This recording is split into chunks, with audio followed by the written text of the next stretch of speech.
A thug drags a terrified girl by her hair down a busy San Francisco street, while dozens of people film with their phones but refuse to help. The massive criminal and his crew laugh as they brutalize the 19-year-old college student, slamming her against cars while she screams for someone to save her. But the quiet tourist in the gray hoodie stepping forward isn't just another bystander. This is Donnie Yen himself. The thug has no idea he just committed assault in front of a martial arts master who's spent decades perfecting the art of destroying criminals with surgical precision. While the girl begs for mercy, the legendary fighter approaches with deadly calm, his movements already shifting from tourist to predator.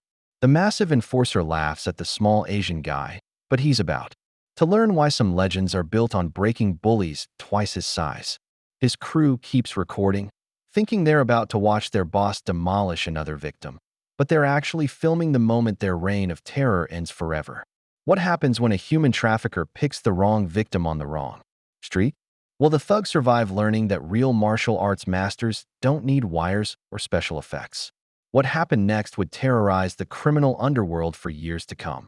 Before we jump back and tell us where you're tuning in from, and if this story touches you, make sure you're subscribed, because tomorrow I've saved something extra special for you. The afternoon sun cast long shadows through the ornate Dragon Gate as Donnie Yen stepped into San Francisco's Chinatown, his gray hoodie pulled up against the October chill. Dark sunglasses concealed his alert eyes as he moved with unconscious grace through the crowded sidewalks of Grand Avenue. Just another tourist in jeans and comfortable sneakers exploring the cultural heart of the city, the familiar sounds of his heritage surrounded him. Vendors calling out in Cantonese, the sizzle of street food, the melodic chatter of elderly women haggling over vegetables. For once, he could walk among his people without the constant glare of cameras and autograph requests. Between film projects, these moments of anonymity were precious, allowing him to connect with traditions that shaped him long before Hollywood knew his name. He paused at an herb shop where dried ginseng and medicinal roots filled glass jars behind the counter. The elderly proprietor, Mr. Wong, greeted him warmly in Cantonese, unaware he was serving tea to one of the world's most famous martial artists. Donnie listened patiently as the old man shared stories of Chinatown's golden years, his respect for elders evident in every nod and response. The young people today, Mr. Wong sighed. They forget where they come from. Donnie accepted a small bag of jasmine tea with a generous tip, his movements fluid but controlled, never drawing attention. His martial artist instincts automatically cataloged the street's rhythm, escape routes, potential threats, the natural flow of crowds that could become dangerous if panic set. I end at a tea Golden Dragon restaurant. Mrs. Kim emerged from behind steaming dim sum baskets, her face lighting up at the polite young man who spoke her language with genuine reverence. She insisted he try her handmade dumplings, refusing payment with the fierce hospitality that defined her generation. "You have good energy," she observed, studying his posture and the way he held himself. "You practice martial arts?" Donnie smiled. Modestly. "A little. My teachers always said the true art is in living peacefully." Mrs. Kim nodded approvingly. "Wise teachers. But sometimes peace must be protected, yes?" The comment resonated as Donnie finished his tea, leaving a tip that would cover Mrs. Kim's groceries for a week. He stood slowly, his movements betraying the decades of training that had sculpted his body into a perfectly balanced weapon. Though no one watching would suspect the quiet tourist of being capable of extraordinary violence, his phone buzzed with a text from his agent about a potential project in Hong Kong. Donnie silenced it without reading, wanting to remain present in this moment. The film industry could wait. These connections to his cultural roots fed his soul in ways that fame and fortune never could. Yes, he stepped back onto Grand Avenue at 3:15 p.m. The afternoon light caught the respectful way he bowed slightly to Mrs. Kim through the restaurant window. Behind him, the Dragon Gate stood as a bridge between worlds, the tourist facade and the authentic community that thrived beneath it. Donnie walked north toward Portsmouth Square, unaware that in mere moments, his peaceful afternoon would shatter into violence that would test every principle his masters had taught him about using strength to protect the innocent. The screaming erupted from Clay Street like a knife through the peaceful afternoon air. Donnie's head snapped toward the sound, his warrior instincts instantly alert as terror-filled cries shattered the cultural tranquility he'd been savoring that a massive white man, with prison tattoos covering his shaved head, was dragging a young blonde woman by her hair down the narrow side street. Rebecca Walsh, 19, and wearing a torn Stanford University sweatshirt, clawed desperately at the concrete as Marcus Tank Briggs hauled her toward a black SUV with tinted windows. "Help me. They're kidnapping me." Rebecca's voice cracked. With desperation, her knees bloody from being dragged across the rough pavement, Tank's crew formed a menacing perimeter around the assault. Jerome, gold teeth glinting in the afternoon sun, intimidated onlookers with aggressive stares. Pablo, his face covered in gang tattoos, casually displayed the knife handle protruding from his jacket. Kurt, built like a linebacker, positioned himself near the idling SUV where a nervous driver waited that at least 20 people witnessed the brutal kidnapping attempt. Phones emerged to record the violence, but no one stepped forward to help. An elderly Chinese man took a half-step toward Rebecca before Jerome's threatening advance sent him scurrying back to safety. "Mind your own business, Grandpa," Jerome snarled, his hand moving toward the weapon concealed beneath his jacket. A middle-aged woman dialed 911 with shaking fingers. "There's an assault on Clay Street," she whispered urgently. "They're dragging a girl. All units are currently responding to priority calls," came the dispatcher's tired response. "We'll send someone as soon as possible." Rebecca's desperate struggles intensified as Tank forced her closer to the waiting vehicle. "I was supposed to meet Vincent about modeling work," she sobbed, realizing too late that the professional emails and legitimate-seeming travel arrangements had been an elaborate trap. "Please, somebody help me." Tank's backhand sent her sprawling against the SUV's rear panel. "Shut up and get in, or this gets much worse for you and your family." The casual mention of her family sent ice through Rebecca's veins. These weren't random street criminals. They knew about her parents in Portland, her dorm room, her entire life. The sophisticated nature of their operation became terrifyingly clear. Donnie stood frozen 30 yards away, his martial arts training warring with his desire for peaceful anonymity. His masters had taught him that true strength meant avoiding unnecessary conflict, but they had also drilled into him the sacred duty to protect the innocent. At Rebecca's pleas grew more desperate as Tank prepared to force her into the vehicle. "Please, anyone. They're going to hurt me." The bystanders continued filming, their phones capturing every moment of her terror while maintaining safe distances. A few called out meaningless encouragements. Someone should do something, and where are the police? But no one moved to intervene. Tank noticed the growing crowd and laughed with cruel satisfaction. "Look at all these heroes," he mocked, gesturing at the filming spectators. "Nobody's coming to save you, princess. Get used to disappointment." Donnie removed his sunglasses slowly, his decision crystallizing with perfect clarity. The peaceful afternoon had ended the moment evil chose to act in his presence. His master's teachings echoed in his mind. When innocent blood calls for protection, a true martial artist cannot remain silent. Tank slammed Rebecca against the SUV's rear panel with enough force to dent the metal, her cry of pain echoing off the narrow street's brick walls. The impact drove the air from her lungs as she crumpled against the vehicle, tears streaming down her bruised face. "Last chance to cooperate," Tank growled, his massive hand tangling in her hair again. "Get in the car willing, or I'll break something important and throw you in anyway." Donnie stepped forward from the crowd, his movement fluid and purposeful. The gray hoodie came down, revealing his face to anyone paying attention. His voice carried across the space with quiet authority that somehow cut through the street noise. "Let her go." Tank looked up from his victim, his cruel eyes assessing the Asian man approaching with empty hands and calm demeanor. At 6'4" and 280 pounds of prison muscle, Tank had intimidated countless victims through sheer physical presence. "What did you say, Bruce Lee?" Tank's laugh was harsh and mocking. His crew shifted position automatically, Jerome moving to flank from the left, Pablo sliding his knife partially free, Kurt positioning himself to cut off any retreat. The growing crowd sensed something significant was about to happen. Phone cameras focused on the approaching stranger, though most still didn't recognize the world-famous martial artist beneath the casual tourist disguise. "I'm asking once more," Donnie repeated, his tone remaining perfectly calm despite the obvious threat. Let her go. Tank released Rebecca's hair to face this unexpected challenge, cracking his neck theatrically. Prison had taught him that most confrontations ended when faced with overwhelming size and reputation for violence. You picked the wrong day to be a hero, champ.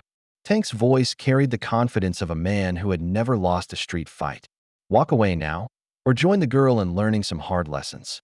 Rebecca pressed herself against the SUV, trapped between the vehicle and her captors, but momentarily free from Tank's crushing grip. Her terrified eyes darted between her potential savior and the armed criminals surrounding him. Donnie's stance shifted subtly, weight balancing on the balls of his feet, hands loose at his sides but ready. To most observers, he appeared relaxed, but his body had become a loaded weapon awaiting the moment of release. You don't understand what you're dealing with, Jerome called out, gold teeth glinting as he grinned. Tank here eats little Marshall. Art's boys for breakfast. Pablo's knife emerged another inch from its sheath, the blade catching afternoon sunlight. Maybe we should teach him some manners before we go. The crowd pressed closer, sensing drama but maintaining safe distances. Several people recognized that something extraordinary was unfolding, though most still failed to identify the quiet man facing impossible odds with supernatural calm. Tank stepped away from Rebecca, his massive frame casting a shadow over Donnie's smaller form. Last warning, Jackie Chan. This girl belongs to us now. Walk away, or I'll put you in the hospital. Donnie's response was almost whisper quiet, but it carried with absolute certainty. No. The single word hung in the air like a blade. Tank's face darkened with rage at the unexpected defiance. His crew tightened their formation, weapons ready, confident in their overwhelming advantage. None of them realized they were about to face one of the world's most dangerous men, a martial artist whose speed and precision had been honed through decades of training and hundreds of filmed fight sequences that demanded perfection in every movement. Tank's massive right hand came forward like a sledgehammer, intending to crush this defiant stranger with a single devastating blow. The punch carried all his prison-honed power and the confidence of someone who had never faced genuine martial arts mastery. Donnie's response was lightning incarnate. He sidestepped with minimal movement, Tank's fist whistling past his face by mere inches.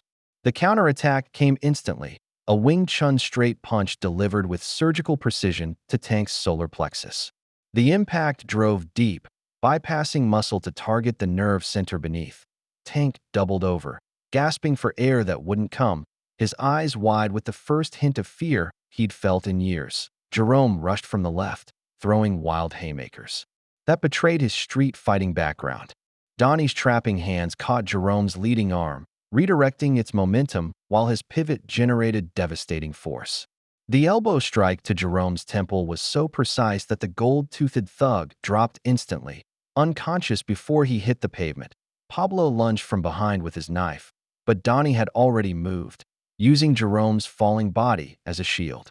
The blade found empty air as Donnie's spinning back fist caught Pablo in the throat. The knife clattered away as Pablo collapsed, choking and unable to breathe. Kurt charged like an enraged bull, his linebacker training evident in his powerful approach. Donnie waited until the last possible moment, then sidestepped and delivered a precise kick to Kurt's knee. The joint buckled with an audible crack, sending Kurt screaming to the ground, clutching his destroyed leg. 12 seconds. 3 men neutralized with surgical efficiency. The crowd erupted in amazed shouts. Phone cameras captured every moment as recognition spread through the witnesses like wildfire. Holy shit, that's Donnie Yen. It's Ip Man. Oh my god, he just destroyed those guys. Tank struggled to straighten, his face purple with rage and oxygen deprivation. His hand fumbled for the .38 revolver concealed in his waistband, desperation overriding tactical thinking. You're dead, Bruce Lee. Tank wheezed, raising the weapon with shaking hands. Donnie moved as the gun cleared leather, closing the distance within human speed. His pack-saw deflected Tank's gun arm, while a simultaneous strike crushed the bigger man's windpipe. Tank's shot went wild, the bullet embedding harmlessly in a brick wall. The finishing move was pure Wing Chun philosophy, redirecting Tank's aggressive energy while adding his own force. A knee strike to the solar plexus completed Tank's defeat.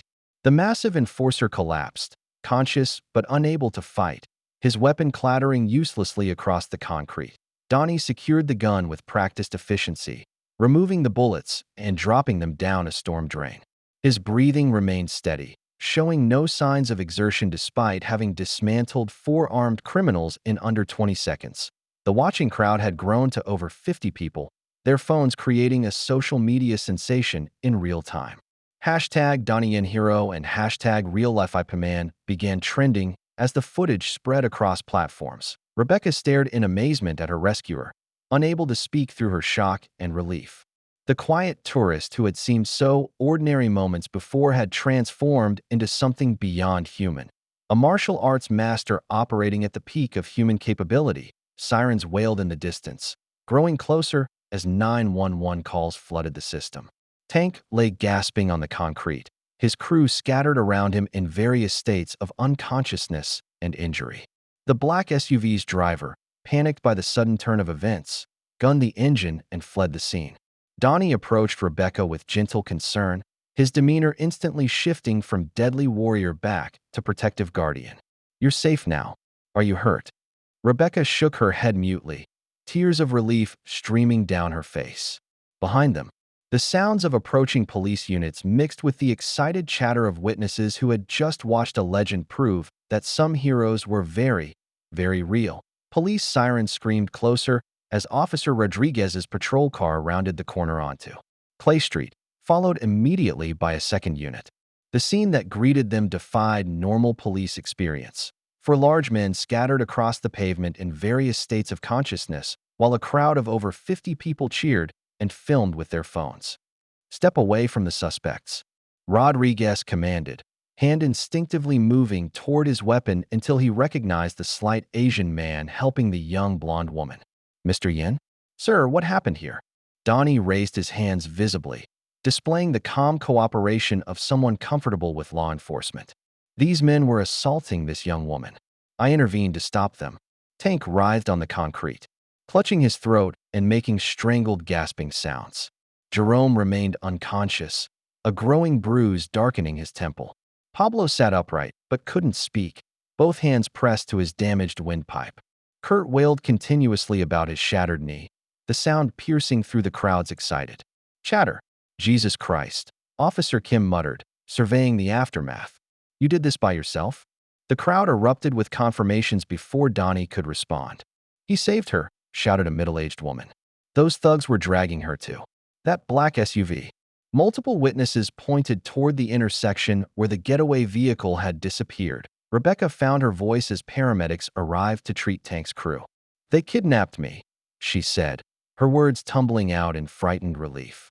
"I came from Portland for modeling work, but they showed me pictures of my family. They said they'd hurt my parents if I didn't cooperate." Officer Rodriguez's expression darkened. This wasn't a simple assault. The sophistication suggested organized crime.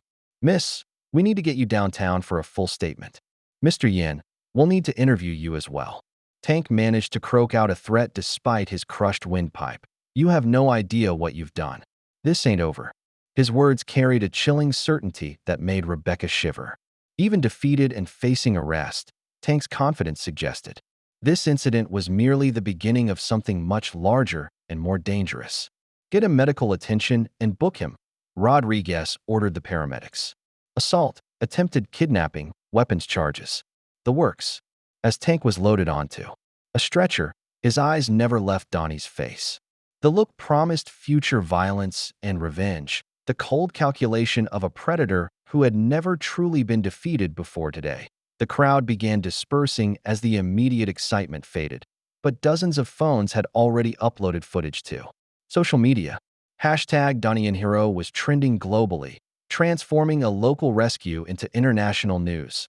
Detective Patricia Russo's unmarked sedan pulled up as the last ambulance departed. She emerged with the purposeful stride of a veteran investigator, her sharp eyes taking in the scene with professional assessment. "Mr. Yen, Miss Walsh," she called out, approaching with her badge visible. "I'm Detective Russo. There are some aspects of this case that concern me deeply. We need to talk downtown, and we need to talk now." Her tone suggested this incident was far more complicated than it appeared, and that Tank's threats might carry more weight than anyone realized. The fluorescent lights in SFPD central stations. Interview room B cast harsh shadows across Detective Russo's weathered face as she sat across from Donnie and Rebecca. Through the one-way mirror, other detectives and the captain observed this high-profile case with intense interest. Rebecca wrapped the provided blanket tighter around her shoulders, finally feeling safe enough to share her complete story. The whole thing seemed so professional, she began, her voice gaining strength. Golden Coast Talent had a real website, business registration, even reviews from other models. Detective Russo leaned forward, taking detailed notes. Her 15 years of experience had taught her to recognize sophisticated operations, and this case bore all the hallmarks. Tell me about the initial contact. Vincent Kowalski emailed me directly, Rebecca explained. He had seen my photos on social media and wanted me for a catalog shoot. The advance payment was $500, plus flight and hotel arrangements. Everything looked legitimate. Donnie studied Russo's reaction, noting how her expression darkened at certain details. This wasn't the detective's first encounter with such elaborate recruitment schemes. The hotel was real, the Marriott downtown, Rebecca continued. But when I went to meet Vincent at his office yesterday, they redirected me to a coffee shop on Market Street. That's where Tank and his crew found me. They showed you photographs. Russo prompted. Rebecca nodded, fresh tears forming. Pictures of my dorm room, my car in the campus parking lot, my parents' house in Portland. They knew everything, my class schedule, where I worked, even my little sister's school. Tank said my family would be hurt if I didn't cooperate. Russo's phone buzzed with an incoming call. She answered curtly. Russo. Her face grew grim as she listened. How much bail? That's impossible. She hung up and turned to her subjects. With obvious frustration. Tank and his crew are being released within the hour, she announced. Stephen Blackwood posted their bail. That's a $5,000 an hour criminal defense attorney who represents organized crime figures. This operation has serious backing. Donnie's jaw tightened. How is that possible? They committed assault. An attempted kidnapping in front of dozens of witnesses. Welcome to the reality of trafficking cases, Russo replied bitterly. Expensive lawyers, bail bondsmen with cash ready, and judges who don't understand the sophistication of modern criminal enterprises. Rebecca's face went pale. They're getting out? But they threaten my family. Russo's expression conveyed both sympathy and grim experience. We're arranging protection for your parents in Portland, but these people have resources and patience. Traditional witness protection isn't designed for cases like this. The interview room door opened, and a young officer handed Russo a note. Her face darkened further as she read the message. The black SUV from the scene was found abandoned and burned out in Oakland, she reported. Professional cleanup, no usable evidence. These aren't street-level criminals. This is organized, well-funded, and they've done this before. Rebecca began shaking again. What am I supposed to do? I can't go home. I can't stay here. They know everything about my life. Donnie spoke quietly, but with absolute certainty. You'll stay with me tonight. My hotel has excellent security, and whoever these people are, they won't expect their victims to be protected by someone who can fight back. Russo nodded approvingly. Mr. Yen, that might be our best short-term option while we develop a longer-term plan. At 5:30 p.m., Russo's phone buzzed with a text message. She read it, and her face went completely white. Without speaking, she turned the phone so Donnie and Rebecca could see the screen. The message showed a photograph of Rebecca's parents in their Portland kitchen, taken through their window. The accompanying text was chillingly simple. Pretty family. Be smart. Rebecca began crying uncontrollably as the reality hit her. Nowhere was safe, and everyone she loved had become a target that Rebecca's hands trembled violently as she dialed. Her parents' number, Detective Russo and Donnie watching anxiously.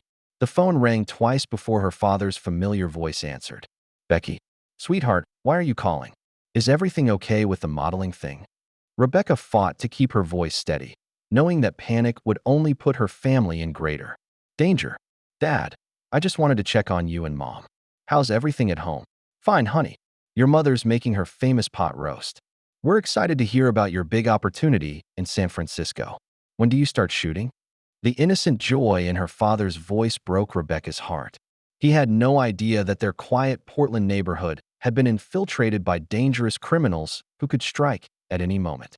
Dad, I need you and Mom to be extra careful for the next few days. Maybe stay with Uncle Mike, just as a precaution. Precaution? Rebecca, you're scaring me.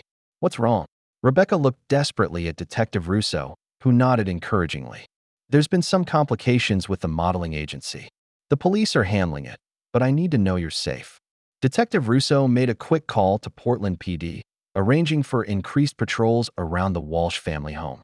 But as she explained to Donnie quietly, professional criminals could wait out police presence and strike when protection was reduced. By 6:15 p.m., they had relocated to Donnie's suite at the St. Francis Hotel.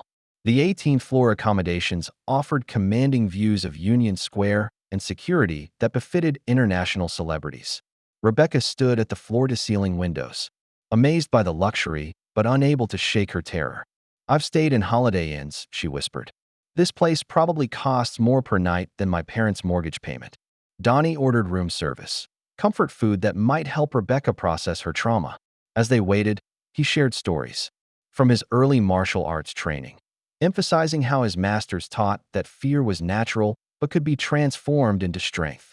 My teacher used to say that courage isn't the absence of fear, Donnie explained gently. It's feeling afraid and choosing to act anyway. You showed tremendous courage today. At 7:30 p.m., while Rebecca showered, Donnie conducted a security sweep of his suite. His film industry experience had taught him to notice when personal spaces had been disturbed. What he found chilled him to the bone. His meditation beads had been moved 3 inches to the left.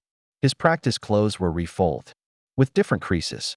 His laptop had been shifted by exactly 2 degrees. The intrusion was so subtle that only someone with his heightened awareness would notice. Donnie immediately contacted hotel security, reviewing surveillance footage with the assistant manager. The cameras showed a maintenance worker entering his room at 4:30 p.m., exactly when he was giving his statement at police headquarters. All our maintenance staff are bonded and background checked, the manager insisted nervously. This is very concerning.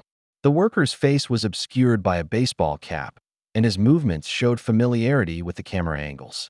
This was no random criminal, but a professional who understood surveillance systems and hotel security protocols. When Rebecca emerged from her shower, refreshed but still fragile, she found Donnie standing by the window with a hotel envelope in his hand. What's that? She asked. A message, Donnie replied grimly. Delivered to the front desk 5 minutes ago. Inside was a single photograph. Donnie entering the police station that afternoon, taken with a telephoto lens from considerable distance. On the back, block letters spelled out a chilling threat. Famous people have more to lose. Rebecca read the message and looked at Donnie with horror. Oh God, I'm so sorry. I never wanted to drag you into this. Donnie's response was calm, but filled with steely determination. Nobody threatens innocent people while I can do something about it. Tomorrow, we find out exactly who's behind this operation.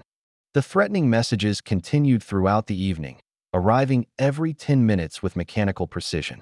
Rebecca's phone buzzed constantly with new photos, her parents' bedroom window shot from inside their backyard, her little sister walking to school, her father leaving for his construction job at 10:30 p.m. Rebecca finally broke under the psychological pressure. Curled on Donnie's luxurious couch, she revealed the crucial information she had been too terrified to share. There's something I didn't tell the police, she whispered, tears streaming down her face. Tank wasn't just randomly taking me somewhere.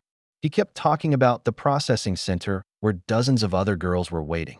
Donnie set down his tea and focused completely on Rebecca's words. This was the first concrete intelligence about the operation's scope and structure. He was angry because they were behind schedule, Rebecca continued. Something about moving the whole batch by Thursday morning. He kept checking his watch and complaining to someone on the phone. Do you remember anything specific about the location? Rebecca closed her eyes, forcing herself to relive the terrifying car ride. Mission Street. Something about a warehouse near the old brewery. And Tank mentioned boats. He said their overseas clients were expecting their merchandise on schedule. Donnie immediately opened his laptop, using his film industry connections to access databases, normally restricted to civilians. His stunt coordinator Jake Martinez had contacts throughout Bay Area security services, while his assistant director Lisa Chun had worked with location scouts who maintained detailed building records. Cross-referencing abandoned warehouses near Mission Street with recent ownership transfers, 3 possible locations emerged. One immediately stood out: 1247 Mission Street, formerly Pacific Coast Brewery, recently purchased by Golden Coast Enterprises. Golden Coast, Donnie said quietly. The same name as the fake modeling agency. Rebecca's face went white. That can't be a coincidence. At 11:15 p.m., Detective Russo called with disturbing intelligence. Tank and his crew never went home after posting bail. Their ankle monitors show they went straight to an address in the Mission District, 1247 Mission Street. We found the same location, Donnie reported, explaining his independent research. I'm organizing a raid, but I need 12 hours minimum to secure warrants and coordinate with federal agencies. These people have expensive lawyers watching for any procedural mistakes. Donnie understood the legal constraints, but Rebecca's intelligence suggested they had less than 10 hours before potential victims disappeared forever. Bureaucracy moved too slowly when lives hung in the balance. Detective, if there are really dozens of girls being held, I know, Russo interrupted. But one mistake in procedure and every defendant walks free. These people know how to exploit the legal system. After ending the call, Donnie made a decision that would change everything. He began changing into dark clothing, packing a small bag with essential items, studying building layouts and street maps with the thoroughness of someone preparing for combat. What are you doing? Rebecca asked. Something I probably shouldn't, Donnie replied. But I can't wait for official channels while innocent people suffer. At 12:30 a.m. Thursday morning, their Uber arrived at 1247 Mission Street. The old Pacific Coast Brewery building loomed against the night sky, 5 stories of brick and broken windows, surrounded by chain-link fencing topped with razor wire. But something was wrong. No lights, no vehicles, no signs of human activity. The building appeared completely abandoned. They approached the main entrance cautiously, finding a door hanging open on its hinges. Fresh tire tracks in the dirt led away from the building, and the smell of recent human habitation lingered in the air. Inside, they discovered the evidence Rebecca's account had predicted: dozens of thin mattresses arranged in rows, shackles bolted to walls, buckets used as improvised toilets, and an industrial kitchen area with cans of cheap food scattered about. But no people, no victims, no captors. On a makeshift table near the entrance, someone had left a handwritten note in block letters: too late. They're already gone. Stop looking or more people get hurt. The warehouse was empty, professionally cleaned, but the lingering smell of fear and desperation told a story of systematic human trafficking that had operated here for months. Rebecca picked up a torn photograph from the floor, a family picture that some victim had tried to hide. Her voice was barely audible. How many girls were here? How many are we too late to save? Donnie's jaw tightened with controlled fury. Somewhere in the night, dozens of innocent women were being transported toward a fate worse than death, and he had arrived mere hours too late to save them. The abandoned warehouse told a story of systematic terror through scattered personal belongings: hair, ties, torn clothing fragments, and hidden photographs that victims had tried to preserve. Donnie photographed everything with his phone, knowing police would need this documentation when they arrived. Rebecca discovered a Stanford University student ID wedged behind a loose floorboard.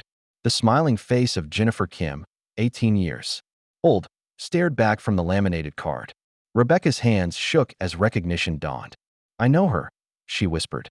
We met at freshman orientation last year. She's been missing for 3 months. Donnie examined shipping manifests partially burned in a metal trash can, their charred edges revealing fragments of destinations: Bangkok Port Authority, Constanta Terminal, and Puerto Vallarta Dock. 7. The operation spanned multiple continents, moving human cargo like any other commodity. Fresh food containers and still warm coffee suggested the warehouse had been evacuated within hours of the street confrontation.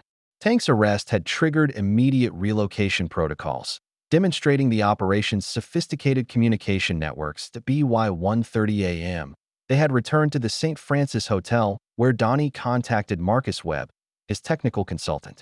and former Navy IT specialist. Webb agreed to trace Golden Coast Enterprises' digital footprint despite the late hour. This is bigger than local trafficking, Webb reported via secure video call. Golden Coast has been operating for 2 years with professional web presence, encrypted email servers, and financial transactions through shell companies in 7 countries. The operation's revenue exceeded $50 million annually, with sophisticated money laundering through legitimate businesses. Webb's analysis revealed connections to international criminal networks specializing in human trafficking. I'm hacking traffic cameras near the warehouse, Webb continued, his fingers flying across multiple keyboards. Give me 20 minutes. Rebecca monitored social media, searching for patterns among missing persons reports. Her communications major skills proved invaluable as she identified dozens of young women who had responded to Golden Coast's recruitment efforts over the past 18 months. Look at this, she said, showing Donnie her laptop screen. All these girls posted about modeling opportunities, then their accounts went silent. The pattern is identical: professional contact, legitimate seeming arrangements, then complete digital disappearance. Webb's traffic camera hack yielded crucial intelligence. Footage from 9:30 p.m. showed a convoy of 3 white vans and 2 black SUVs leaving the warehouse area, heading toward Oakland's Port District. Donnie's stunt coordinator, Jake Martinez, called back with port security intelligence. There's a freighter called Pacific Dawn scheduled to depart Thursday at 6 p.m. for Southeast Asia. The cargo manifest lists textiles and electronics, but the weight distribution suggests human cargo. 6 p.m. gives us 16 hours, Donnie calculated. Aloud. Actually, no. Martinez corrected grimly. My contact just checked. The departure was moved up to 2 p.m. due to weather concerns. That gives you 12 hours, assuming they're even on that ship. Rebecca began crying as the timeline compressed. We're never going to find them in time. Those girls are going to disappear forever. Donnie's phone buzzed with another threatening text from an unknown number. Stop digging or the girl's family dies tonight. Last warning. Attached was a real-time photograph of Rebecca's parents sleeping in their bed, taken from inside their bedroom by someone who had bypassed all security measures. Donnie's expression hardened with lethal resolve. These criminals had made a fatal error. They had made this personal. Detective Russo arrived at the St. Francis Hotel at 6 a.m. with coffee and devastating news. Dark circles under her eyes revealed she had worked through the night, pursuing leads that led only to dead ends and bureaucratic obstacles. The warrant for the warehouse was mysteriously delayed, she reported bitterly. By the time we got there, it had been professionally cleaned with industrial solvents. No usable evidence. No trace of the victims. Donnie shared the intelligence he and Rebecca had gathered, the photographs, shipping manifests, and traffic camera footage. Russo's expression grew increasingly grim as the operation's scope became clear. There's something else, Russo said, quietly. Something I need to tell you about why this case matters to me personally. She pulled out her phone, showing a photograph of a beautiful 16-year-old girl with dark hair and bright eyes. This is my daughter Angela. 8 years ago, she was lured into trafficking by a fake modeling agency exactly like Golden Coast. Rebecca gasped, understanding immediately flooding her features. The bastards moved her through 3 cities before I found her. Russo continued, her voice thick with old pain. By then, she was addicted to heroin they used to control her. Angela survived the rescue, but she never fully recovered. She died of an overdose 2 years later. The personal revelation explained Russo's intense dedication to the case and her willingness to bend departmental rules when necessary. I've seen dozens of these cases die in red tape while victims vanish forever, Russo explained. The system isn't designed to move fast enough to save trafficking victims. Operations relocate faster than warrants can be processed.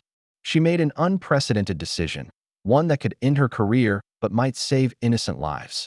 I can't officially sanction vigilante action, but I can share information that might help you succeed where the system fails.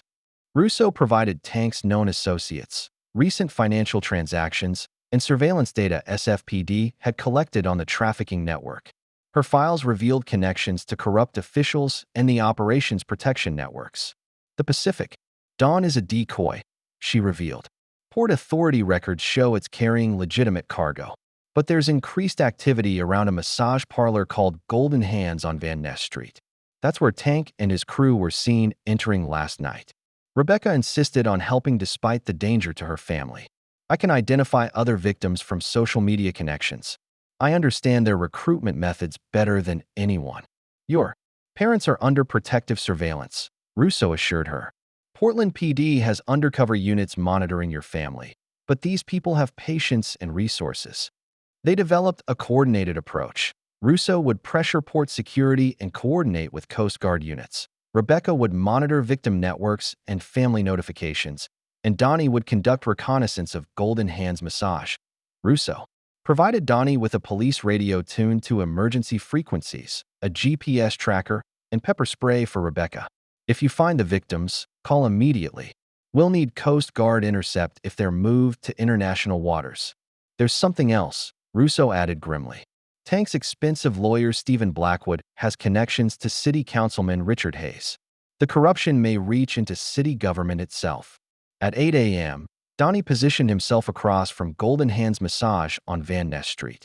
The converted Victorian house bore all the hallmarks of a criminal front: excessive security cameras, expensive cars in the parking lot, and no visible legitimate customers. Through telephoto lens, he observed Tank inside the building, his throat still bandaged but mobile. Tank was meeting with a well-dressed older man who carried himself with unmistakable authority, clearly someone much higher in the organization's hierarchy. When the older man emerged and entered a silver Mercedes with city government plates, Donnie photographed both the license plate and the man's face. The corruption was about to be exposed at its highest levels. Donnie studied the massage parlor's security through his telephoto lens, noting 6 guards visible through windows, multiple surveillance cameras, and reinforced entry points. The converted Victorian house had been extensively modified into a fortress disguising criminal operations. The silver Mercedes with government plates belonged to someone with significant authority. The way guards snapped to attention when the older man arrived confirmed his importance in the hierarchy. Donnie photographed every detail for later identification, drawing on his acting experience. Donnie developed a cover identity as David Chun, a wealthy Hong Kong businessman seeking special services while visiting San Francisco.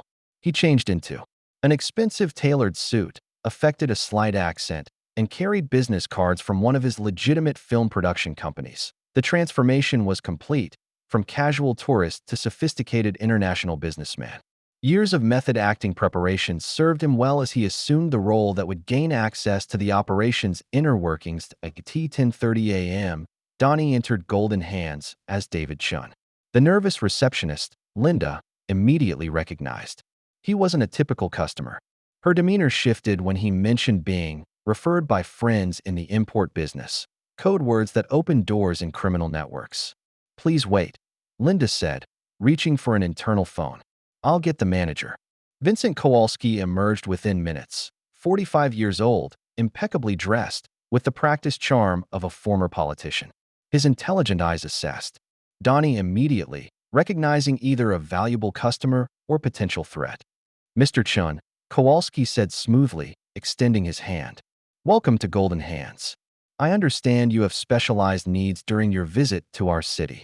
My associates in Hong Kong spoke highly of your services," Donnie replied, maintaining his character. "I'm here for business meetings, but hope to find relaxation that's difficult to arrange through normal channels." Kowalski's smile widened slightly. "We pride ourselves on discretion and meeting our clients' unique requirements. Perhaps I could show you our facilities." The tour began with legitimate massage rooms staffed by nervous women who avoided eye contact. But as they moved deeper into the building, Donnie glimpsed reinforced doors, security monitors showing multiple locations, and young women who were clearly imprisoned rather than employed. "Our premium services require special arrangements," Kowalski explained, guiding Donnie past rooms where victims were held. "We cater to clients with refined tastes and substantial resources." In Kowalski's office, shipping schedules covered his desk alongside photographs of victims organized by age, ethnicity, and physical characteristics. Most damning were maps of Oakland Port showing specific dock locations and departure times. Donnie spotted Rebecca's photograph among a group labeled "New Acquisitions Scheduled for processing, and shipment. His martial arts training and emotional control prevented any visible reaction. Your operation seems quite sophisticated, Donnie observed, using his film financing knowledge to discuss international money transfers convincingly. We've spent years building relationships with overseas partners, Kowalski replied proudly. Quality merchandise, reliable delivery, complete discretion. Our clients include some very influential people. Tank emerged from a back room and stopped short, studying Donnie with suspicious recognition. There's something familiar about this guy, he muttered to Kowalski, his voice still hoarse from his crushed windpipe. Mr. Briggs is overly protective, Kowalski apologized. Recent security concerns have made us all more cautious. Donnie maintained his cover while Tank's stare threatened to expose him. Quick thinking and Kowalski's intervention prevented immediate confrontation, but Tank remained suspicious throughout the remainder of the visit. Before leaving, Donnie learned the operation structure. Kowalski handled recruitment and local operations. Tank provided muscle and intimidation, and someone called the captain oversaw the larger network's activities. At 11:45 a.m., Donnie exited with Kowalski's business card and an invitation to return that evening for a more complete demonstration of our premium services. The hook was set, but the window for rescue was rapidly closing. Thursday evening at 7:30 p.m., Donnie returned to Golden Hands Massage carrying a briefcase containing $10,000 in cash and forged documentation establishing his credentials as a high-value customer. The evening shift brought different security personnel and an atmosphere of heightened activity. Vincent Kowalski greeted him personally, his excitement barely contained at the prospect of a wealthy international client. Mr. Chun, perfect timing. We're preparing for a major shipment tonight and can offer you first selection from our premium inventory. The cash deposit opened doors that remained closed during the day tour. Kowalski led Donnie to the building's basement, where the true horror of the operation was revealed in stark, brutal detail. 12 young women were imprisoned in reinforced cells that had been constructed specifically for human cargo. The victims ranged from 16 to 22 years old, showing signs of malnutrition, physical abuse, and psychological trauma that spoke to months of captivity. Our overseas clients have specific preferences, Kowalski explained with disgusting casualness. Age, ethnicity, physical characteristics. We maintain inventory to meet any requirement. Jennifer Kim was among the imprisoned women, barely recognizable from her Stanford ID photo. 3 months of captivity had reduced her to a shadow of the bright college student she had been. When she saw Donnie, her eyes held a flicker of desperate hope. Another victim whispered frantically when Kowalski's attention was elsewhere. Please help us. They're moving us tonight. Some girls never come back. Donnie memorized every face while maintaining his cover, already planning rescue routes and calculating the tactical challenges of extracting 12 traumatized victims from a fortified building. In Kowalski's office, detailed shipping manifests revealed the operation's staggering scope. Over 200 women had been trafficked through this location in 2 years, sold to buyers in 12 different countries. Tonight's shipment represented just the latest in a systematic industry of human slavery. These figures are impressive, Donnie said, photographing documents with his phone while pretending to review investment opportunities. We've streamlined the process, Kowalski boasted. Recruitment, processing, transportation, delivery, every step optimized for efficiency and profit. Our margins exceed traditional imports by 300%. At 8:15 p.m., Captain Roger Brennan arrived for what Kowalski called a routine inspection. Brennan was 50 years old with gray hair and the bearing of career law enforcement, but his presence explained how the operation avoided police interference. Captain Brennan ensures our activities remain uninterrupted, Kowalski explained. His position with the Port Security Task Force provides valuable coordination with our transportation schedules. Brennan studied Donnie carefully during their introduction. Mr. Chun requires additional vetting, he told Kowalski quietly. Hong Kong clients need thorough background verification. Donnie realized his cover was being scrutinized by someone with law enforcement resources. Maintaining composure, he provided his production company's legitimate business information while Brennan made calls to verify his identity. During the background check, Donnie observed Brennan's authority over the operation. Guards deferred to him completely, and his knowledge of shipping schedules and security protocols revealed deep involvement in the trafficking network. The merchandise will be loaded at midnight, Brennan informed Kowalski. Alameda Marina, Dock 7. Security has been arranged, and Coast Guard patrols have been redirected. Tank entered the office as Brennan's phone rang with background check results. Boss, Tank said, his suspicious eyes never leaving Donnie's face. I'm telling you there's something wrong with this guy. Kowalski answered his phone, and his expression transformed from welcoming to coldly suspicious. Mr. Chun, he said, closing the phone slowly. We need to discuss some discrepancies in your credentials. Tank and two guards moved to block the exits while Brennan's hand moved toward his service weapon. Donnie's cover was blown, and he was surrounded in the heart of the enemy's operation with 12 innocent lives depending on his next move. The final confrontation was about to begin, and there would be no retreat, Kowalski's cold smile revealed. The trap had been perfectly sprung. David Chin doesn't exist in any Hong Kong business registry, he announced, setting his phone down deliberately. But I know exactly who you are, Mr. Donnie Yen. Tank's grin was triumphant as he cracked his knuckles. Told you there was something familiar about this little martial arts movie star. Captain Brennan drew his service weapon with practiced authority, keeping it low but ready. You've caused us considerable expense and inconvenience, Mr. Yen. That warehouse represented months of preparation and significant investment. Surrounded by armed men in the basement office, Donnie maintained perfect composure despite the overwhelming tactical disadvantage.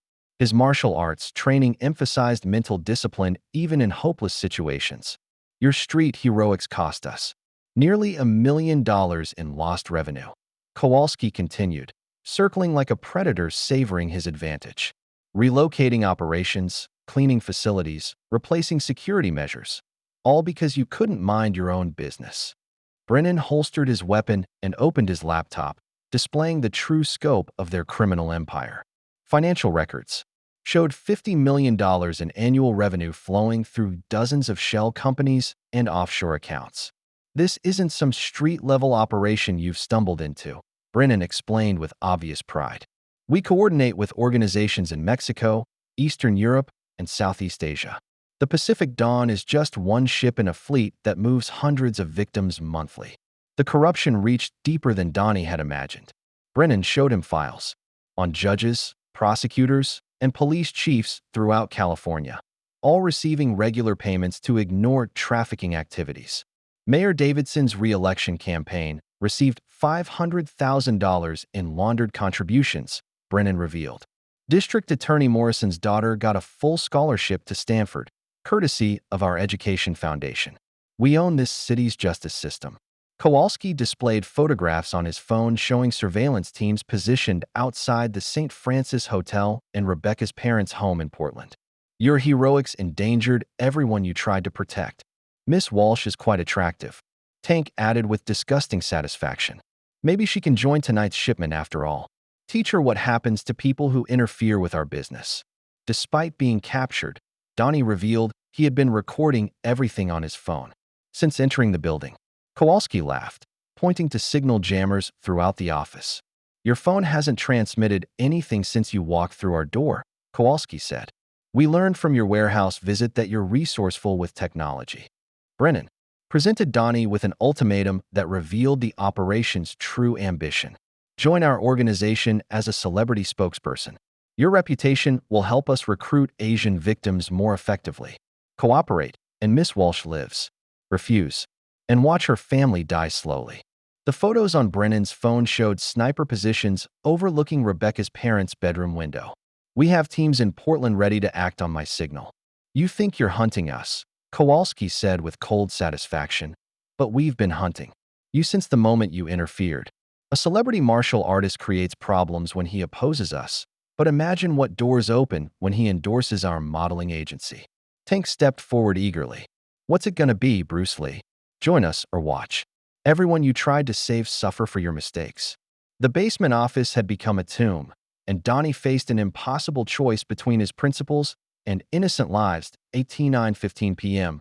Kowalski gave Donnie exactly 1 hour to decide between joining their organization or watching Rebecca and her family die. Cooperate and become wealthy beyond imagination, or let your heroics destroy everyone you tried to protect. Guards escorted Donnie to a reinforced holding cell in the basement, 2 doors down from the imprisoned women. The walls were thick, but he could hear their terrified whispers and Jennifer Kim's weak voice trying to comfort the other victims. "They're moving us tonight," Jennifer's voice carried through the concrete. "Some girls who left months ago never came back. I think they kill the ones who cause trouble." Donnie worked methodically to free himself from the zip tie restraints, using a technique from his stunt training that required dislocating his thumb. The pain was excruciating but necessary for any chance of escape. Through the thin walls, he heard fragments of the guards' conversation revealing the evening's timeline. The Pacific Dawn had been a deliberate misdirection. The real shipment was scheduled for 11 p.m. at Alameda Marina, where a smaller vessel called Sea Fortune waited at Dock 7. Brennan's handling the loading personally, one guard reported via radio. "Coast Guard patrols have been redirected, and port security is under our control. No interference expected." At 9:45 p.m., Donnie created a diversion by short-circuiting the room's electrical outlet, causing power fluctuations throughout the building. When a guard entered to investigate the disturbance, Donnie used the darkness to disable him silently. The guard's keys and radio provided access to the other holding cells. Moving quickly but quietly, Donnie began releasing the 12 imprisoned women. Jennifer Kim was in the worst condition, requiring physical support, while others were weak from malnutrition and drugs. "Stay together and move silently," Donnie whispered urgently. "We're getting out of here, but you must follow my instructions exactly." At 9:52 p.m., the escape was discovered during a routine security check. Alarms blared throughout Golden Hand's massage as Kowalski's voice echoed over the radio. "Lock down the building immediately. They can't have gone far." Donnie led the women through the basement toward the rear exit, but guards blocked every route. Using improvised weapons from the massage parlor, towel rods, hot stones, electrical equipment, he fought through 3 separate groups while protecting the victims. "Stay behind me," he commanded, his voice carrying absolute authority. "Do exactly what I say when I say it." The fighting was brutal and efficient, showcasing Donnie's ability to adapt his martial arts to protect multiple non-combatants in confined spaces. Every strike was calculated to disable threats while creating escape routes to in the alley behind Golden Hands. Donnie hotwired a guard's van while the women climbed inside. Jennifer Kim collapsed from exhaustion, but the others helped support her as engines roared to life behind them. Tank burst through the rear exit with 6 armed men as the van started. "There they are. Don't let them escape." The chase erupted through San Francisco's narrow streets as Tank's crew pursued in multiple vehicles. Donnie's stunt driving experience proved crucial as he navigated steep hills and heavy traffic while protecting his precious cargo. Bullets shattered the van's rear window as they careened down Russian Hill toward the Bay Bridge. The women screamed and ducked for cover while Donnie used every driving technique learned from years of action films. "Hold on," he shouted over the engine noise and gunfire. "We're almost clear." But as they approached Alameda Marina at 10:35 p.m., Donnie's heart sank. Detective Russo and Rebecca were visible on Dock 7, bound and surrounded by Captain Brennan's men. Kowalski stood beside them with a megaphone. "Mr. Yen," his amplified voice carried across the water, "you have 30 seconds to surrender and return our property, or both women go into the bay." Behind them, the Sea Fortune's engines rumbled ominously, ready for immediate departure with its human cargo. The damaged van wheezed to a stop 100 yards from Dock 7, smoke rising from its bullet-riddled engine. Through the cracked windshield, Donnie assessed the impossible tactical situation. Detective Russo and Rebecca bound and gagged, surrounded by 8 armed men in defensive positions. Captain Brennan had positioned his forces strategically around the dock, with sniper positions covering all approaches and escape routes blocked by patrol cars. The Coast Guard vessels that should have been protecting the harbor were conspicuously absent, more evidence of corruption reaching into federal agencies. 30 seconds, Mr. Yen. Kowalski's voice boomed across the water. "Return our merchandise and surrender yourself, or watch these women die." In the van behind him, the 12 rescued victims huddled together in terror. Jennifer Kim struggled to stay conscious, while others begged him not to return them to their captors. "Please," whispered Maria Santos, a 22-year-old from Mexico. "If we go back, they'll kill us for escaping. We know too much about their operation." Donnie studied the dock through binoculars, noting the tactical impossibilities. 8 armed men in defensive positions, hostages used as human shields, and a kill zone offering no cover for approach. Direct assault would result in multiple civilian deaths. At 10:45 p.m., Kowalski announced the Sea Fortune's departure deadline. 15 minutes to meet our international schedule. Decide now, their lives or your heroics. Behind the guards, crew members prepared loading equipment for the recaptured victims. The sight of chains and shipping containers revealed the horrific conditions these women would face during transportation. Despite the overwhelming odds, Donnie instructed the strongest victims to take the van and drive to Oakland Police Department. Report this location to federal authorities. Don't let our sacrifice be meaningless. We can't leave you, Maria protested, but Donnie's authority brooked no argument. You can and you will. Your survival is what matters now. Through binoculars, Donnie noticed Rebecca had worked her gag loose and was trying to communicate. She was mouthing words repeatedly, tunnel and 11, providing crucial intelligence about a maintenance tunnel under the pier. The tunnel led to the harbor master's office, but was partially flooded and dangerous. However, it offered the only tactical approach that avoided the guards' killing field. At 10:50 p.m., Donnie emerged from cover with his hands visible, walking slowly toward the dock. "Let them go," he called across the water. "I'll surrender and won't resist." Kowalski smiled triumphantly while Tank eagerly anticipated his revenge. "Smart choice, movie star. You're going to help us rebuild what you destroyed." As he approached, Donnie palmed small objects from the dock: metal shavings, broken glass, fishing weights, anything that could become projectile weapons. His martial arts training included using minimal tools for maximum effect. "Your celebrity status will revolutionize our recruitment," Brennan explained as Donnie reached the dock's edge. "Young women trust famous faces. You'll help us expand operations across Asia." 20 feet from the hostages, Donnie could see the fear in Rebecca's eyes and the determination in Detective Russo's face. Both women understood they were about to witness either rescue or massacred. At 10:55 p.m., distant sirens began wailing. Not police, but Coast Guard vessels approaching from multiple directions. Rebecca's 11 hadn't referred to time but to the number of legitimate Coast Guard boats she had spotted during her captivity, but Donnie's relief was short-lived.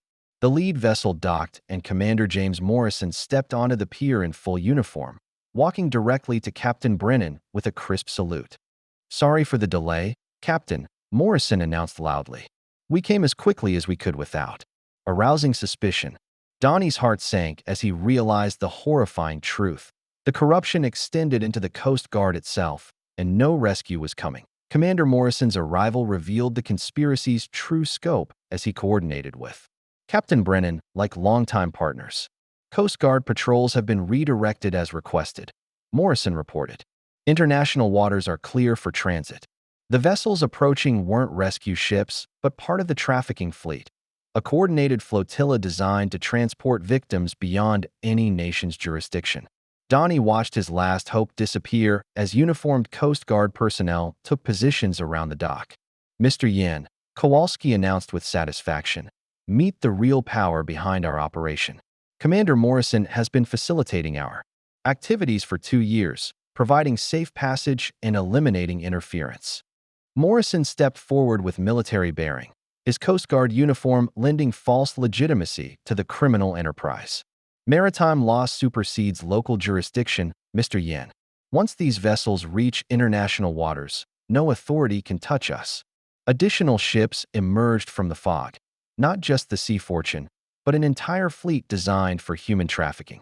Tonight's operation wasn't about 23 women, but hundreds of victims being moved simultaneously across multiple routes. "The Pacific Dawn was just the beginning," Brennan explained proudly. "We're moving our largest shipment ever. Over 200 women disappearing tonight across 12 different destinations."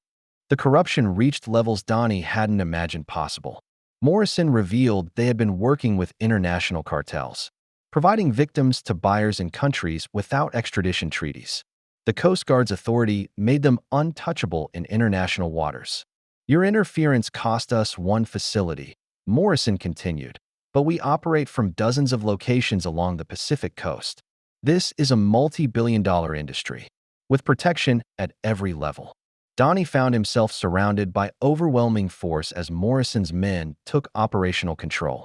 Tasers and restraints quickly subdued him, while Tank delivered brutal revenge kicks to his ribs and stomach. "Not so tough now, Bruce Lee." Tank sneered, his damaged throat making his voice a raspy whisper. "Should have minded your own business." The loading process began immediately as victims from the van were recaptured and brought back to the dock.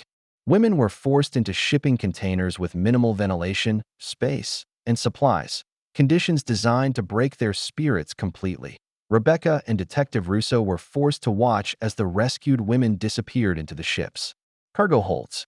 Russo's face showed the devastation of someone watching her worst fears realized, her daughter's fate being repeated on an industrial scale.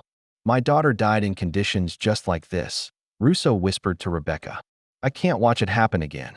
Jennifer Kim collapsed during the loading process, her 3 months of captivity having destroyed her physical strength. Guards dragged her unconscious form toward the shipping containers without any concern for her survival. "Load them all," Morrison commanded with military efficiency. "Departure in 10 minutes. International waters by midnight." As Donnie was dragged toward the Sea Fortune, Morrison revealed the operation's true international scope. They had been coordinating with criminal organizations in Thailand, Romania, and Mexico, creating a global network that generated billions in revenue. "Tonight represents our largest single operation," Morrison boasted. 200 women, 12 destinations, profits exceeding $50 million. And it's all completely legal once we reach international waters. The steel doors of the cargo hold slammed shut at 11:25 p.m., leaving Donnie in darkness with the other victims. The ship's engines roared to life as anchor chains were raised, and the vessel began moving toward a horizon where no law could reach. Above deck, Captain Brennan's radio crackled with coordination signals. "Package secured. Estimated arrival in international waters, midnight. Begin final protocols." The Sea Fortune accelerated through San Francisco Bay, carrying its human cargo towards slavery while the lights of the city faded behind them. In 12 hours, these women would be scattered across the globe, disappearing forever into a criminal underworld that operated beyond justice's reach. In the darkness of the cargo hold, Donnie began planning what might be their final desperate attempt at freedom. The cargo hold of the Sea Fortune was a steel tomb 30 feet below deck, ventilated only by narrow grates that allowed minimal air circulation. Complete darkness surrounded Donnie and 23 women, broken only by thin shafts of light from overhead openings designed more for surveillance than comfort. Donnie's ribs screamed with pain from Tank's revenge beating. His left shoulder was dislocated from the struggle on deck, and his hands remained zip-tied behind his back. Every breath was agony, but his martial arts training had taught him to function through injury when lives depended on it. As his eyes adjusted to the darkness, he began taking inventory of the human wreckage around him. Jennifer Kim lay unconscious near the far wall, her breathing shallow and irregular after months of captivity. Maria Santos held Amy Chun, who was burning with fever from an untreated infection. "Is anyone seriously injured?" Donnie asked quietly, his voice carrying calm authority despite their desperate situation. Whispered responses revealed the scope of their collective trauma: malnutrition, drug withdrawal, infected wounds, and psychological damage that spoke to systematic abuse. Yet beneath the fear, Donnie sensed something unexpected, hope kindled by his presence. "Are you really going to save us?" asked Sophie Martinez, barely 18, her voice breaking with desperate need for reassurance. "We're going to save ourselves," Donnie corrected gently. "But I need you to trust me completely and follow every instruction without question." Using techniques learned from traditional Chinese medicine during his film preparation, Donnie relocated his shoulder against the ship's wall. The pain was excruciating, but mobility was essential for any escape attempt. Working his hands free from the zip ties required dislocating his thumb again. a painful sacrifice he had already made twice tonight. His fingers went to work immediately, freeing other victims while sharing intelligence about their situation. This ship is heading for international waters, he explained quietly. Once we cross that line, no government can help us. We have perhaps 30 minutes to act. Jennifer Kim regained consciousness briefly, her whispered words providing crucial intelligence about the ship's layout from her previous imprisonment. 3 cargo holds, she managed weakly. 8 crew members plus security. Emergency release for doors, inside mechanism. Through the ship's motion and engine sounds, Donnie estimated their speed at 12 knots toward the 12-mile limit. The Pacific Ocean was claiming more of their chances with each passing minute. Listen to me carefully, Donnie said, gathering the women around him. Your captors want you to feel helpless and broken. But you are not broken. You are temporarily trapped, and that is different. Drawing on his martial arts philosophy, he began restoring their fighting spirit through breathing exercises and mental preparation. Fear is natural, but it must not control our actions. When we move with purpose. The strongest victims, Maria Santos with military knowledge from her brother, Amy Chin despite her fever, and 3 others who retained physical capability, volunteered to help with the escape attempt. They kept us alive for a reason, Donnie continued. That means they need us functional enough to survive transport. We're going to use their greed against them. As he began fashioning improvised weapons from shipping materials and personal items, the ship's intercom crackled to life. This is Commander Morrison.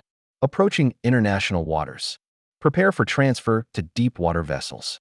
Above them, mechanical sounds indicated preparation for something worse than their current imprisonment. A final transfer that would scatter them across the globe forever. At 11:52 p.m., Donnie removed a ventilation grate using metal strips torn from shipping containers, his injured ribs protesting every movement.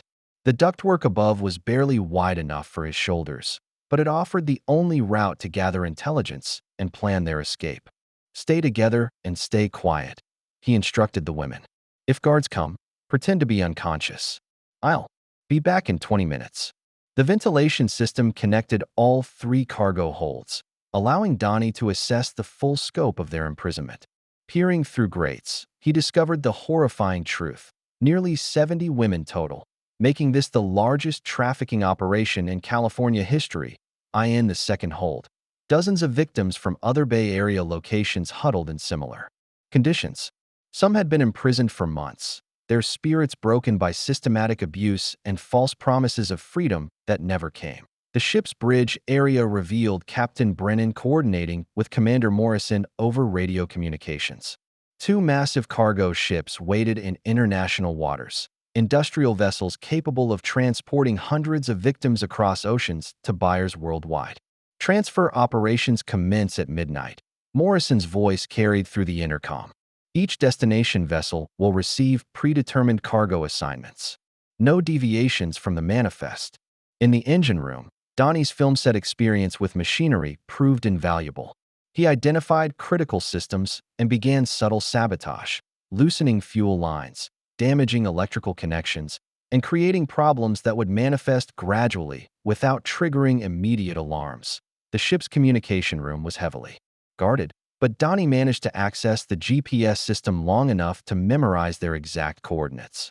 If rescue teams arrived, they would need precise location data to find the victims before transfer was complete. Observing guard rotations revealed 6 security personnel plus tank, all armed but overconfident. They expected no resistance from drugged and weakened victims, making them vulnerable to coordinated surprise attacks. Returning to his cargo hold through the ventilation system, Donnie found the women organized and ready. During his absence, Maria Santos had used her military training to assess their resources and develop defensive positions. We found more tools, Amy Chin reported despite her fever. Electrical wire, metal strips, and glass shards. Everything you taught us to look for. Using traditional Chinese medicine techniques learned for his martial arts films, Donnie treated the most serious injuries among the group. Pressure point therapy eased Amy Chin's pain, while acupressure helped Jennifer Kim regain some strength. The guards will come when they reach international waters, Donnie explained. They'll move us in small groups to avoid complications. That's when we strike. He led the women through breathing exercises and mental preparation borrowed from his martial arts training. Fear is the enemy, not the guards. When we act with absolute commitment. The makeshift weapons were distributed according to each woman's capabilities. Broken glass for those strong enough to use it effectively, electrical wire for restraining guards, metal strips as clubs for the most physically capable. Remember, Donnie emphasized, our goal isn't to fight, it's to escape. We disable threats and move immediately toward freedom. No hesitation, no looking back. Through the ship's movements and engine changes, he determined they were approaching the rendezvous point with the larger vessels. The transfer process would require opening cargo holds and moving victims systematically, their best opportunity for coordinated resistance. Stay together, protect each other, and trust your training, Donnie said as footsteps approached their hold. We are not victims anymore. At 12:35 a.m., the ship's engines slowed and changed pitch, indicating arrival. At the transfer point, through the walls, they heard the approach of larger vessels and mechanical sounds of preparation for the final phase of their journey into slavery. The lock on their cargo hold clicked ominously as light began spilling through the opening door. The cargo hold door swung open at 12:37 a.m., revealing two guards silhouetted against the deck lighting. They expected to find broken, compliant victims ready for transfer, but instead faced Donnie emerging from beside the door like death itself. His first strike dropped the lead guard instantly, a precise blow to the temple with a sharpened metal strip that sent the man crashing unconscious to the steel deck. The second guard had no time to react before Maria Santos and Amy Chin attacked from both sides with coordinated precision. Move now, Donnie commanded as the 23 women surged from the cargo hold in organized groups exactly as he had trained them. The weakest victims were carried by the stronger ones while others secured the guards' weapons and radios. The Sea Fortune's layout worked in their favor, with multiple levels and compartments that created confusion among the security team. Jennifer Kim's intelligence proved invaluable as they navigated toward the upper decks while avoiding main corridors, the central stairwell. They encountered Tank and two guards responding to the missing radio check-ins. Tank's eyes blazed with recognition and fury as he spotted Donnie leading the escape. "You son of a bitch," Tank roared, his voice still hoarse from his crushed windpipe. "I'm gonna tear you apart this time." The confined stairwell became a battleground where Donnie's speed and precision overcame Tank's size advantage. Using the walls and railings to limit Tank's movement, Donnie delivered surgical strikes to joints and pressure points while the women pressed past toward freedom. Tank's backup crumbled quickly. One guard fell to Maria Santos wielding a metal pipe like a club, while the other was overwhelmed by multiple victims working together with desperate coordination. The confrontation with Tank became intensely personal, representing every moment of fear and helplessness the victims had endured. Despite his massive frame and prison-forged brutality, Tank found himself outmatched by an opponent fighting for innocent lives rather than personal dominance. Donnie's Wing Chun training shone in the cramped quarters, redirecting Tank's powerful attacks while adding devastating counters. A precise strike to Tank's reconstructed knee sent him crashing against the steel bulkhead with a scream of pain and rage. Acquiring real weapons from the defeated guards, Donnie distributed pistols to Maria Santos and two other women with relevant military or police family experience. The radios allowed them to monitor security responses and coordinate their movements. Reaching the main deck at 12:52 a.m. revealed the operation's true scope. Two massive cargo ships flanked the Sea Fortune, with transfer operations already begun between vessels. Dozens of victims from other holds were being moved like cattle between the ships. The deck offered superior firepower from Commander Morrison's positioned Coast Guard personnel, who had military-grade weapons and tactical training. The open space provided no cover, while jumping overboard meant certain death in the frigid Pacific waters. Donnie adapted quickly, using the ship's equipment as weapons and shields. Cargo cranes became battering rams. Shipping containers provided mobile cover, and emergency systems created distractions that disrupted the guards' coordination. His film experience with practical effects and stunt work translated perfectly to real-world combat applications. Every piece of deck equipment became a potential weapon or tactical advantage in the right hands. "Stay low and keep moving," he shouted over the gunfire as more victims poured from open cargo holds. The deck erupted into chaos as 70-plus women fought for their freedom against overwhelming odds. Amy Chen reached the ship's radio room and managed to broadcast a Mayday signal before the equipment was destroyed by gunfire. Her transmission included GPS coordinates and details about the trafficking operation that would guide any potential rescue efforts. The battle reached a deadly stalemate with victims controlling portions of the deck, but trapped by superior firepower. And training at at-1:15 a.m., the gun battle raged across the Sea Fortune's tilting deck as the ship continued toward international waters. Captain Brennan emerged from the bridge with Detective Russo and Rebecca as human shields, both women beaten and barely conscious but alive. "Enough," Brennan's voice boomed across the chaos. "Surrender immediately or watch these women die, then we sink this ship with all of you on it." Behind him, Commander Morrison held a military detonator connected to explosive charges placed throughout the vessel's hull. The threat was credible. They would rather destroy the evidence than risk exposure of their international operation. Donnie assessed the tactical nightmare from behind a shipping container. His escaped victims controlled roughly one-third of the deck, but Morrison's Coast Guard personnel had military training and superior equipment. The 60-second ultimatum ticked away like a death sentence. "You have 1 minute to lay down your weapons," Morrison announced with military precision. "Then we detonate charges that will sink this vessel in under 3 minutes. Everyone dies, but our operation continues." The psychology was brutal but effective. Sacrifice everyone to protect the larger criminal enterprise. Their willingness to murder hundreds of people demonstrated the operation's massive scope and ruthless leadership. Maria Santos led defensive positions near the port rail, while Jennifer Kim, despite her weakness, coordinated protection for the wounded. Amy Chun maintained radio watch, broadcasting continuous Mayday signals that might guide rescue efforts to their location. At at-1:16 a.m., an unexpected variable entered the equation. Tank regained consciousness and staggered onto the deck, bleeding from multiple wounds but carrying a weapon. Instead of joining Brennan's forces, he turned his gun on the corrupt officials. "They used me and threw me away," Tank snarled, his loyalty shattered by betrayal. "Nobody uses Tank anymore. You want these bitches? Come take 'em." The deck erupted into three-way warfare as Tank's personal vendetta created chaos among the guard positions. His betrayal of Brennan provided opportunities, but also increased danger as bullets flew from multiple directions. Donnie launched a direct assault on Brennan's position, using the confusion to close distance through a combination of Wing Chun efficiency and environmental tactics. Deck equipment and the ship's rolling motion became weapons in his approach. The hand-to-hand combat with Brennan revealed the police captain's legitimate training and experience.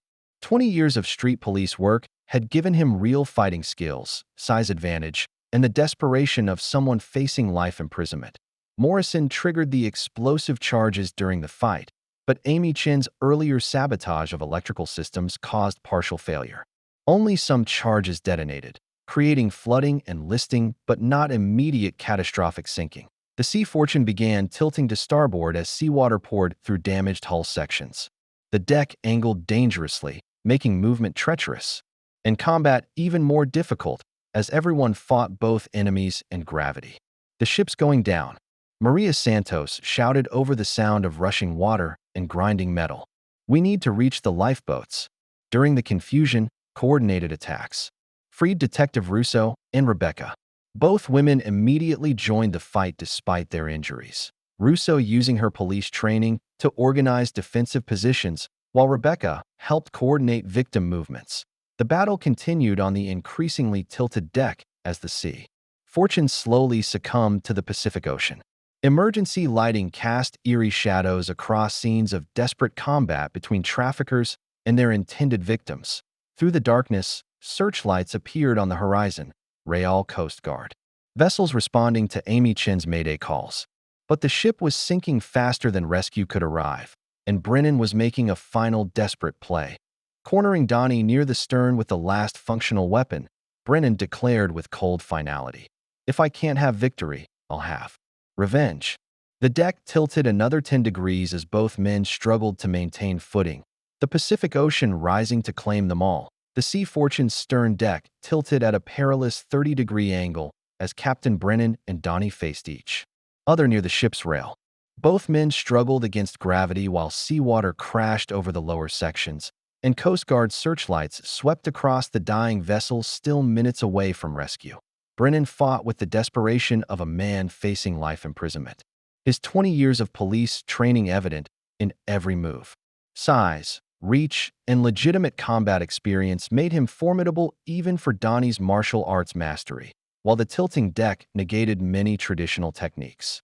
"You destroyed everything I built," Brennan snarled, throwing a powerful right cross that barely missed Donnie's head. 20 years of underpaid service while watching criminals get rich. This was my turn.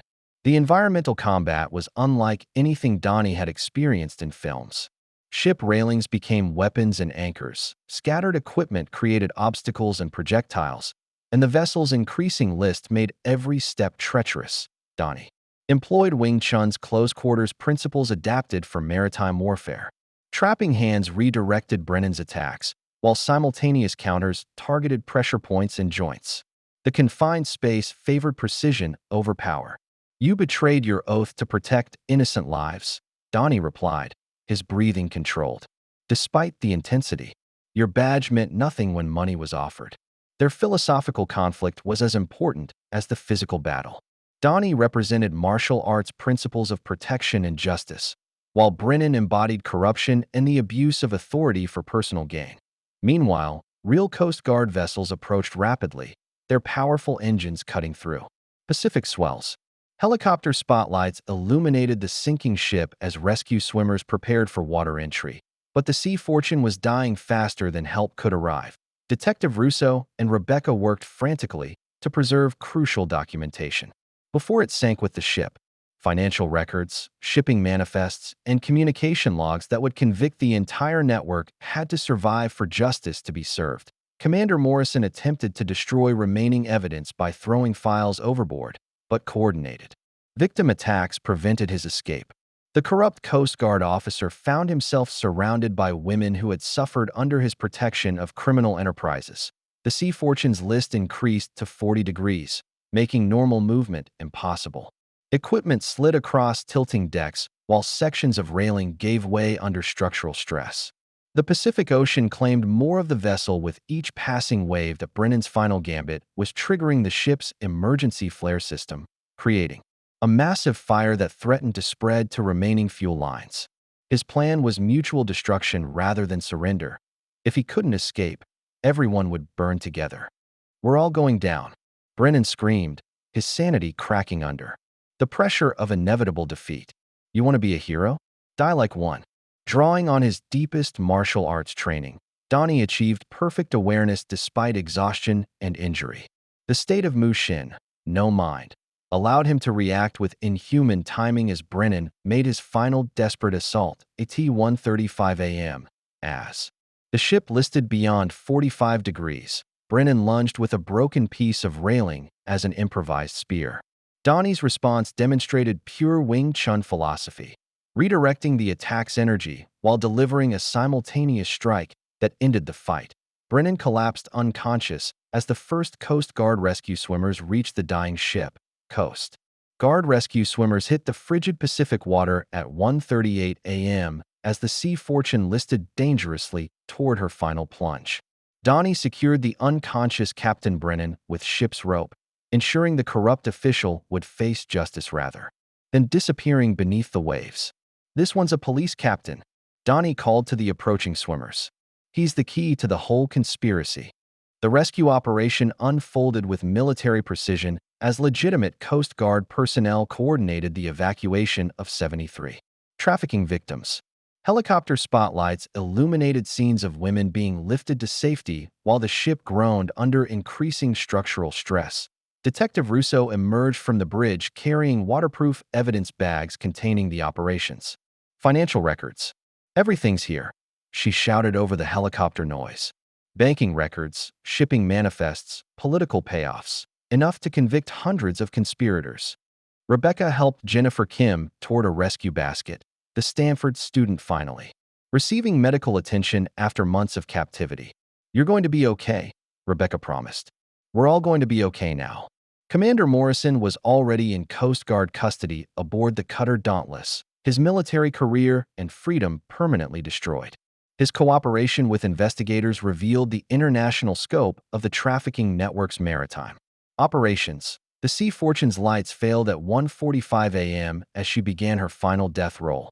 Emergency lighting cast eerie red shadows across the evacuating deck, while rescue teams worked frantically to save every life before the vessel claimed them. Maria Santos was among the last victims evacuated, her military training making her invaluable in coordinating the rescue. "Nobody gets left behind," she declared, personally ensuring the weakest victims reached safety first. The tank's fate remained uncertain as rescue swimmers found him floating unconscious near the ship's stern. His betrayal of the trafficking network had inadvertently aided the victim's escape, but his criminal history ensured a complex legal future. As the Sea Fortune's deck went under at 1:52 a.m., Donnie found himself in the Pacific water alongside the final group of evacuees. Coast Guard rescue swimmers immediately surrounded them with flotation devices and emergency heating blankets. "All souls accounted for," the rescue coordinator reported via radio. 73 victims recovered alive, all suspects in custody. Evidence secured. The ship's final moments were illuminated by Coast Guard searchlights as she rolled completely onto her side. Water poured through shattered windows and open hatches while her superstructure began collapsing under the ocean's relentless pressure. At 1:58 a.m., the Sea Fortune disappeared beneath Pacific swells, taking with her the physical headquarters of the largest trafficking operation in California history. But the evidence and witnesses needed for justice had been preserved. Aboard the Coast Guard cutter, medical personnel triaged victims while federal agents began preliminary interviews. The scope of the criminal network's operations became clearer. With each testimony, hundreds of victims, millions in profits, corruption reaching into multiple government agencies. Amy Chin's Mayday broadcast had triggered coordinated federal responses beyond the immediate rescue. FBI teams were simultaneously raiding 47 locations connected to the trafficking network throughout the Bay Area and beyond. "This is the beginning, not the end," Detective Russo explained to assembled federal prosecutors. "The evidence we recovered will fuel the largest anti-trafficking prosecution in U.S. history." Rebecca stood with other survivors on the cutter's deck, watching dawn break over San Francisco Bay. Behind them, news helicopters circled while federal agents prepared for coordinated arrests that would dismantle an international criminal empire. The real work of healing and justice was just beginning. But the foundation of hope had been laid through courage, sacrifice, and the refusal to let evil triumph over innocence. Dawn broke over San Francisco Bay at 6 a.m. as the Coast Guard fleet returned to port, their decks crowded with 73 rescued trafficking victims receiving medical attention. Federal agents coordinated the largest simultaneous law enforcement operation in Bay Area history. The raids were devastating in their scope and precision. FBI, ICE, and local police struck 47 locations simultaneously, using intelligence gathered from the Sea Fortune's evidence to dismantle the entire network.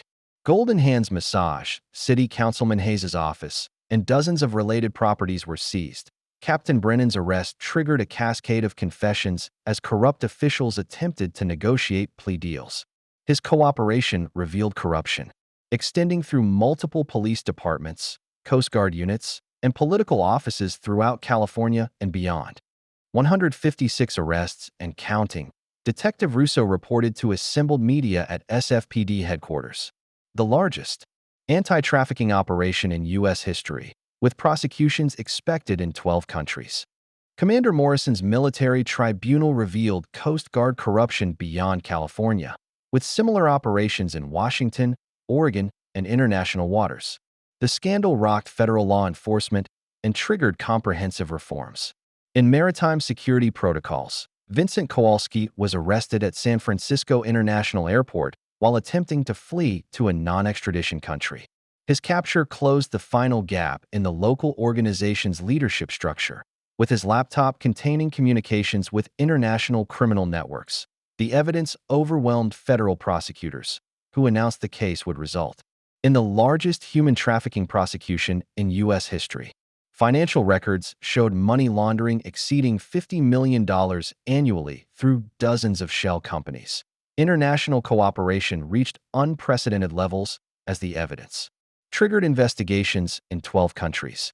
Interpol coordinated simultaneous arrests across 3 continents, dismantling connected networks that had operated for decades. Rebecca emerged as an unexpected leader among the survivors, using her communication skills to help other victims navigate the legal system and recovery process. Her transformation from victim to advocate embodied the hope emerging from tragedy. "We're not victims anymore," she declared at the federal courthouse. "We're survivors, and we're here to make sure this never happens to anyone else." Jennifer Kim underwent successful surgery and began the long process of physical and psychological recovery. Her survival became a symbol of hope for trafficking victims worldwide, proving that rescue and healing were possible even after months of captivity. Asset forfeiture operations seized millions in criminal proceeds, with funds immediately directed toward victim services and trafficking prevention programs. The criminals' wealth became resources for healing their victims and preventing future crimes. Political consequences rippled through city government as corruption revelations triggered widespread reforms. Emergency legislation increased penalties for trafficking while creating better protection and support systems for victims. San Francisco's communities united to support the rescued victims, with Chinatown leading efforts to provide housing, employment, and cultural support. The tragedy became a catalyst for stronger community bonds and vigilance against exploitation. Media coverage focused appropriately on the victims and their need for justice rather than sensationalizing the criminal activities. Donnie consistently deflected personal recognition toward the survivors and law enforcement professionals who made rescue possible. At 2 p.m., the final press conference announced that all major figures in the trafficking network were in custody, with trials scheduled to begin within 6 months. Federal prosecutors outlined charges ranging from conspiracy to murder. Donnie stood with Rebecca, Detective Russo, and Jennifer Kim, in a wheelchair but smiling, as prosecutors detailed the evidence. When reporters asked about his heroic actions, he redirected praise appropriately. "These women are the real heroes," he said firmly. "They survived the unthinkable and chose to fight for justice. I was honored to help them find their way home." The camera pulled back to show the crowd of supporters, law enforcement officers, and reunited families, demonstrating that justice properly served creates ripples of hope extending far beyond the original crime point. 3 months later, Golden Gate Park's morning mist surrounded Donnie as he practiced Wing Chun forms with fluid precision. His injuries had healed completely, but the experience had deepened his understanding of martial arts as more than physical technique. It was a philosophy of protecting society's most vulnerable. News reports from a nearby radio detailed the trafficking trial's conclusions. Captain Brennan received life imprisonment without parole. Commander Morrison was sentenced to 40 years. Vincent Kowalski got 35 years, and Tank received 25 years. Over 150 defendants were convicted in what prosecutors called the most successful anti-trafficking operation in U.S. history. The Golden Coast Foundation had grown into a major organization serving trafficking survivors nationwide. Rebecca, now executive director, had transformed her personal trauma into a powerful mission, helping others heal and rebuild their lives. Detective Russo's promotion to head SFPD's new anti-trafficking unit represented systemic change in law enforcement approaches.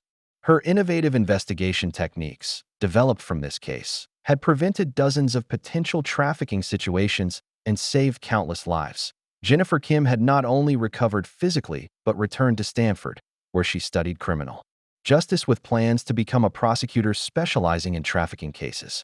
Her survival story inspired other victims and demonstrated the possibility of complete healing. International impact continued expanding as the case's evidence led to trafficking network dismantlement in 12 countries. Over 800 arrests worldwide and the rescue of more than 2,000 victims proved that coordinated international cooperation could defeat even sophisticated criminal enterprises. San Francisco's communities had implemented comprehensive prevention programs, with Chinatown serving as a model for other cities. Educational initiatives, support networks, and economic opportunities reduced the vulnerability that traffickers typically exploited. Rather than capitalizing on his heroic actions for career advancement, Donnie had used his increased fame to advocate for trafficking victims and promote awareness. His involvement lent credibility and attention to issues often ignored by mainstream media. At his martial arts school, Donnie now taught not just fighting techniques, but the philosophy of protection and justice. Many students were inspired by his example to use their skills in service of their communities rather than personal advancement. The story came full circle as Donnie walked through San Francisco's Chinatown again. Elderly shopkeepers greeted him with deeper respect, knowing he was more than a celebrity. He was someone who had risked everything to protect the innocent. Children pointed and whispered, "That's the man who saved all those people." Their admiration, reflecting the community's gratitude for his courage and sacrifice. At Mrs. Kim's restaurant, the elderly proprietor thanked him again for his actions. His response reflected the wisdom gained through the experience. "I learned that true martial arts isn't about fighting enemies. It's about fighting for people who can't fight for themselves." Despite the victory, Donnie remained alert to signs of exploitation and abuse. His experience had taught him that evil never truly disappears, but ordinary people choosing courage could always defeat it when they acted together. That a young woman approached nervously, explaining that her sister had gone missing after responding to a modeling agency advertisement. Donnie recognized the pattern immediately and gently took her contact information, promising to help. His voiceover reflected on the experience. Evil succeeds when good people choose to look away. But when ordinary people choose to act with courage, extraordinary things become possible. Martial arts taught me to fight, but life taught me what's worth fighting for. The story concluded with Donnie joining Rebecca, Jennifer, Detective Russo, and dozens of the women they had saved in a march against human trafficking. Behind them, hundreds of community members participated, showing that the battle against evil was won not by individual heroes, but by communities united in protecting the innocent. At Portsmouth Square, Rebecca addressed over 1,000 people. "We are not victims anymore. We are survivors, fighters, and we're here to ensure this never happens to anyone else." The final image showed the Golden Gate Bridge in the distance, symbolizing that this city and its people would always stand as a bridge between despair and hope, between victimization and justice, between evil and good. The legend continued not in one man's actions, but in a community's commitment to never let evil triumph over innocence. If you like the story, please watch another story on our channel and subscribe to the channel.